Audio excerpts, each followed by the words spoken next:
क्या हुआ जब अयोध्या में प्रकट हुआ साक्षात पुष्पक विमान। राम मंदिर में काम कर रहे मजदूरों ने जब यह नजारा देखा तो सभी के पैरों तले जमीन खिसक गई। 22 जनवरी रामलल्ला की प्राण प्रतिष्ठा से पहले अयोध्या में इतने बड़े चमत्कार का होना सभी को आश्चर्य में डाल रहा है। कुछ लोगों ने इसके साक्षात दर्शन किए हैं, जिन्होंने अपनी आंखों से देखे जाने वाले नजारे को जब बताया है, वो जब हम आपको बताएंगे उसे सुनकर आपकी भी रोंगटे खड्डे हो जाएंगे। आगे बढ़ने से पहले अगर आप एक सच्चे सनातनी हैं, प्रभु श्री राम को अपना भगवान मानते हैं, तो इस वीडियो को लाइक करके कमेंट बॉक्स में जय श्री राम जरूर लिखें। दोस्तों, 22 जनवरी 2024 को रामलल्ला अयोध्या के नए भव्य मंदिर में विराजमान होंगे। इस शुभ कार्यक्रम के लिए पूरे देश में निमंत्रण बांटा जा रहा है। शहर से लेकर गांव तक घर घर अक्षत वितरण में बच्चों से लेकर बड़े तक सहयोग कर रहे हैं। यहाँ तक कि महिलाएं भी घर घर जाकर अक्षत और श्री राम की अयोध्या की फोटो बांट रही हैं। अयोध्या में राम मंदिर में भगवान रामलल्ला की प्राण प्रतिष्ठा कार्यक्रम की तैयारियां तेजी से की जा रही हैं। इस कार्यक्रम को बेहद भव्य बनाने के लिए कोई कसर नहीं छोड़ी जा रही है। इस बीच राम मंदिर निर्माण का कार्य भी तेजी से किया जा रहा है। मंदिर निर्माण में जो लक्ष्य लिया गया था, उसमें लगभग 90% काम पूरा हो चुका है। 70 से 80 खंभों पर मूर्तिकारों का काम चल रहा है। पिछले दिनों त्योहार की वजह से यह धीमा पड़ गया था, लेकिन अब वह भी तेज गति से पूरा किया जा रहा है। निर्माण कार्य जल्द से जल्द पूरा करने के लिए सभी मजदूर रात दिन मेहनत कर रहे हैं।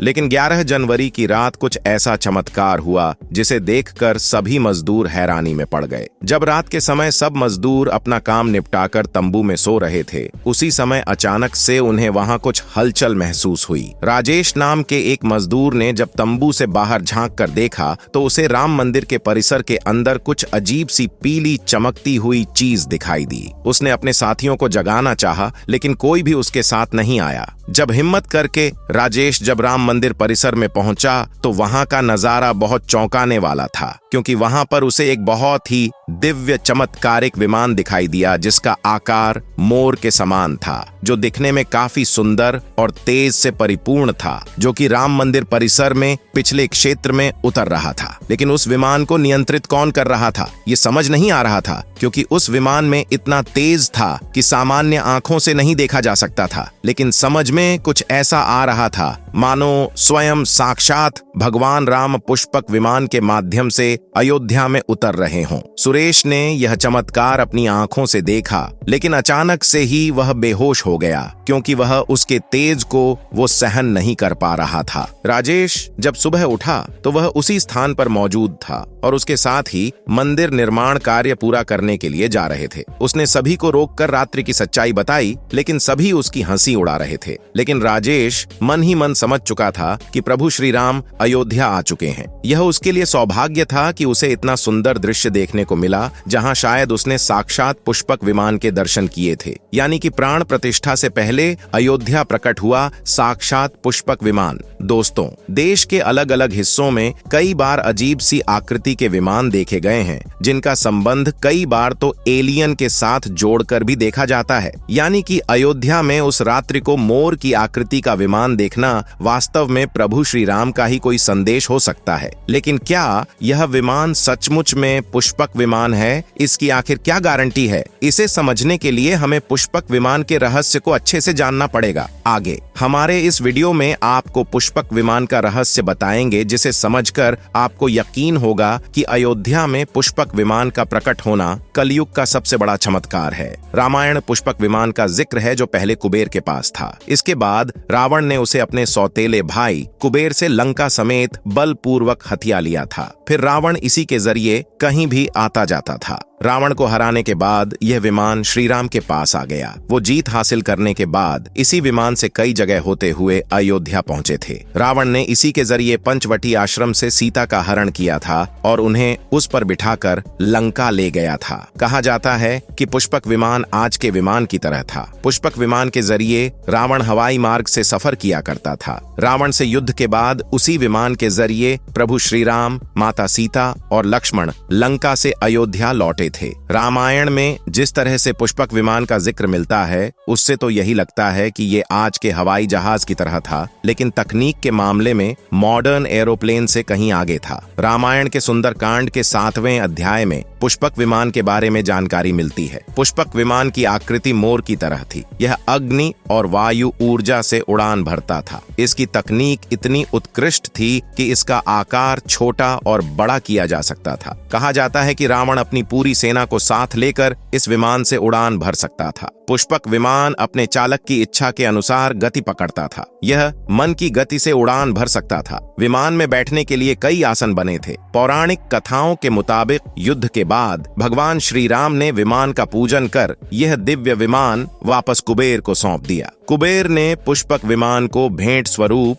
प्रभु श्री राम को दे दिया, जिसके बाद इसी पुष्पक विमान से प्रभु श्री राम, माता सीता और लक्ष्मण अयोध्या पहुंचे। अब दोस्तों, कई हजारों सालों बाद एक बार फिर जब भव्य राम मंदिर का निर्माण हुआ है, तो प्रभु श्री राम अपने भाई लक्ष्मण और माता सीता के साथ एक बार फिर से अयोध्या धाम पहुंच रहे हैं। वह भी अपने इसी पुष्पक विमान पर, जिसका नजारा वहां के मजदूर अपनी आंखों से देख चुके हैं। रामायण के प्रसंग में कहा गया है कि जब माता सीता को हरण करके रावण ले जा रहा था, तो रास्ते में जटायु ने अपने चोंच से रावण को चोट पहुंचाई थी। उस समय रावण पुष्पक विमान में ही मौजूद था। इसके बाद रावण ने तलवार से जटायु को लहूलुहान कर दिया था। जटायु घायल होकर जमीन पर गिर गए। जब सीता को खोजते हुए राम पेड़ पौधे और पक्षियों से पूछते जा रहे थे, तो रास्ते में घायल जटायु से मुलाकात होती है। घायल पड़े जटायु ही प्रभु राम को बताते हैं कि रावण सीता माता को हरण करके किस दिशा में गया है। लेकिन जब साक्षात प्रभु श्री राम पुष्पक विमान में अयोध्या आ चुके हैं, तो भला उनके परम भक्त जटायु कैसे पीछे रह सकते हैं। अयोध्या में रामलला की प्राण प्रतिष्ठा से पहले जनपद की सीमा में गिद्धों का झुंड दिखाई दिया है। स्थानीय लोग इसे गिद्धराज जटायु से जोड़कर देख रहे हैं। वे इसे शुभ संकेत भी मान रहे हैं।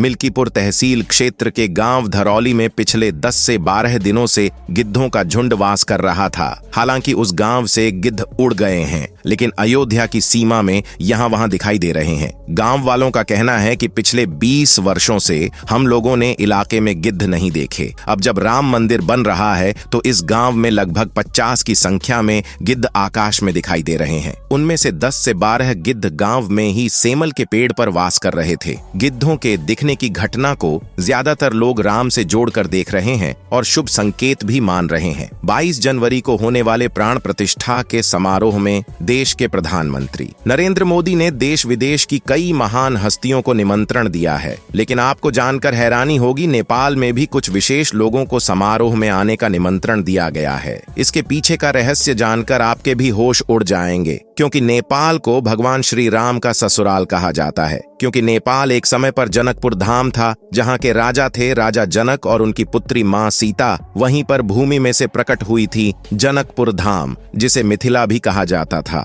मिथिला संस्कृति में यह मान्यता है कि जब बेटी का गृह प्रवेश होता है, तो उसके मायके से तोहफा और अन्य सामग्री भिजवाई जाती है। इसी परंपरा के मुताबिक जब प्रभु राम का मंदिर में गृह प्रवेश होगा, तो सीता जी की ओर से नेपाल से अयोध्या के लिए उपहार आ रहे हैं, जिसे भार यात्रा का नाम दिया गया है। राम मंदिर की प्राण प्रतिष्ठा के लिए भगवान राम की ससुराल नेपाल के जनकपुर से कपड़े, फल और मेवा के साथ साथ उपहारों से सजे 1100 थाल आने वाले हैं। इसमें आभूषण, बर्तन, कपड़े और मिठाइयों के अलावा भार भी आएगा, जिसमें 60 प्रकार की मिठाइयां, दही, मक्खन और चांदी के बर्तन शामिल होंगे। 22 जनवरी को प्राण प्रतिष्ठा समारोह होने वाला है। इसके लिए श्री राम जन्मभूमि तीर्थ क्षेत्र ट्रस्ट की तरफ से भगवान राम की ससुराल नेपाल के कई गणमान्य लोगों को निमंत्रण पत्र भेजे गए हैं। दोस्तों, आज हम राम मंदिर को बनते हुए देख रहे हैं। यह हमारा सौभाग्य है। लेकिन इस भव्य राम मंदिर के बनने में कई हजार कारसेवकों और राम भक्तों का बलिदान छुपा है। उस समय आक्रमणकारियों ने काशी, मथुरा के साथ ही अयोध्या में भी लूटपाट की और पुजारियों की हत्या कर मूर्तियां तोड़ने का क्रम जारी रखा। लेकिन 14वीं सदी तक वे अयोध्या में राम मंदिर को तोड़ने में सफल नहीं हो पाए, क्योंकि हर बार राम मंदिर और अयोध्या की रक्षा करने के लिए आसपास के राजा मदद भेज देते थे। हजारों साधुओं ने भी मंदिर की रक्षा के लिए अपने प्राणों की आहुति दे दी। विभिन्न आक्रमणों को झेलते हुए श्री राम की जन्मभूमि पर बना भव्य मंदिर 14वीं शताब्दी तक बचा रहा। कहते हैं कि सिकंदर लोदी के शासनकाल के दौरान यहाँ भव्य मंदिर मौजूद था। 14वीं शताब्दी में हिंदुस्तान पर मुगलों का अधिकार हो गया और उसके बाद ही मंदिर, राम जन्मभूमि एवं अयोध्या को नष्ट करने के लिए कई अभियान चलाए गए। 1527 में इस भव्य मंदिर को तोड़ दिया गया और उसकी जगह बाबरी ढांचा खड़ा किया गया। कहते हैं कि मुगल साम्राज्य के संस्थापक बाबर के एक सेनापति ने बिहार अभियान के समय अयोध्या में श्री राम के जन्म स्थान पर स्थित प्राचीन और भव्य मंदिर को तोड़कर एक मस्जिद बनवाई थी। 19 जनवरी 1885 को हिंदू महंत रघुबीर दास ने पहली बार इस मामले को फैजाबाद के न्यायाधीश हरिकिशन के सामने रखा था। इस मामले में कहा गया था कि मस्जिद की जगह पर मंदिर बनवाना चाहिए क्योंकि वह स्थान प्रभु श्री राम का जन्म स्थान है। वर्ष 1947 में भारत सरकार ने मुसलमानों को विवादित स्थल से दूर रहने के आदेश दिए और मस्जिद के मुख्य द्वार पर ताला लगा दिया गया, जबकि हिंदू श्रद्धालुओं को एक अलग जगह से प्रवेश दिया जाता रहा। लेकिन सन 1980 में एक ऐसा चमत्कार हुआ जिसे देखकर मुसलमानों की भी आंखें खुल गईं। यह राम लल्ला का बहुत बड़ा चमत्कार था कि मस्जिद के अंदर से अचानक ही राम लल्ला की मूर्ति प्रकट हो गई। कुछ कट्टरपंथियों का कहना था कि कुछ हिंदू दलों ने रात्रि के समय चुपके से यहाँ पर मूर्तियां रखी हैं। 1940 में भगवान राम की मूर्तियां मस्जिद में पाई गई। मुसलमानों ने इस पर विरोध व्यक्त किया और दोनों पक्षों ने अदालत में मुकदमा दायर कर दिया। सरकार ने इस स्थल को विवादित घोषित करके ताला लगा दिया, जबकि हिंदू श्रद्धालुओं को एक अलग जगह से प्रवेश दिया जाता रहा। लेकिन सन 1980 में एक ऐसा चमत्कार हुआ जिसे देखकर मुसलमानों की भी आंखें खुल गईं। ये राम लल्ला का बहुत बड़ा चमत्कार था कि मस्जिद के अंदर से अचानक ही राम लल्ला की मूर्ति प्रकट हो गई। कुछ कट्टरपंथियों का कहना था कि कुछ हिंदू दलों ने रात्रि के समय चुपके से यहाँ पर मूर्तियां रखी हैं। 1940 में भगवान राम की मूर्तियां मस्जिद में पाई गई। मुसलमानों ने इस पर विरोध व्यक्त किया और दोनों पक्षों ने अदालत में मुकदमा दायर कर दिया। सरकार ने इस स्थल को विवादित घोषित करके ताला लगा दिया। 30 अक्टूबर 1990 को हजारों राम भक्तों ने मुख्यमंत्री मुलायम सिंह यादव द्वारा खड़ी की गई अनेक बाधाओं को पार कर अयोध्या में प्रवेश किया और विवादित ढांचे के ऊपर भगवा ध्वज फहरा दिया।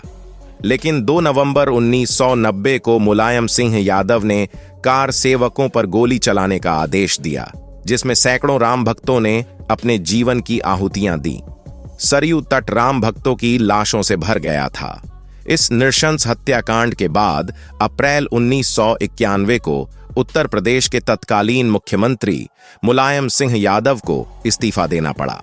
उस समय कोठारी बंधुओं के बलिदान की चर्चा खूब रही। दिसंबर 1992 को जब विवादित ढांचा गिराया गया, उस समय राज्य में कल्याण सिंह की सरकार थी। उस दिन सुबह करीब 10:30 बजे हजारों लाखों की संख्या में कारसेवक पहुंचने लगे। दोपहर में 12 बजे के करीब कारसेवकों का एक बड़ा जत्था मस्जिद की दीवार पर चढ़ने लगता है। लाखों की भीड़ को संभालना सभी के लिए मुश्किल हो गया। दोपहर के 3:40 पर पहला गुंबद भीड़ ने तोड़ दिया और फिर 5 बजने में जब 5 मिनट का वक्त बाकी था, तब तक पूरे का पूरा विवादित ढांचा जमींदोज हो चुका था। भीड़ ने उसी जगह पूजा अर्चना की और रामशीला की स्थापना कर दी।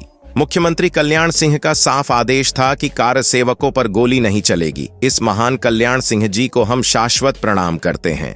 दोस्तों, राम मंदिर को बनता हुआ देखना सौभाग्य है, लेकिन जब भी हम इसके पीछे हजारों हिंदुओं का बलिदान देखते हैं तो हमारी आंखें नम हो जाती हैं।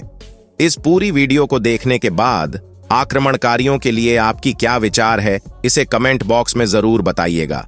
हमारे महान शहीदों के लिए आपकी श्रद्धांजलि नीचे कमेंट बॉक्स में जरूर दीजिएगा और कमेंट में जय श्री राम लिखना न भूलें।